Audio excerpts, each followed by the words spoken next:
So I want to give you a real quick overview of my open book build schedule. And it's basically an Excel schedule. Here's the activity. All the activities are listed in the first column, all the way from clear trees and temporary electrical service, all the way down to the final inspection and the completion of the home. So that's the first column. Second column is the start date for each activity.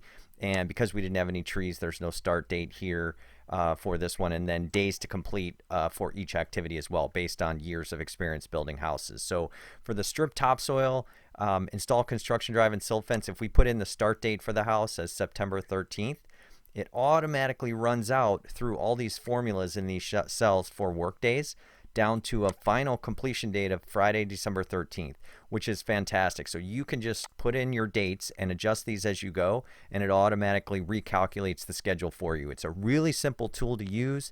There's a whole bunch of planning and thought process that went into this, and I've used it for years, and it really makes it easy to keep your new home on schedule.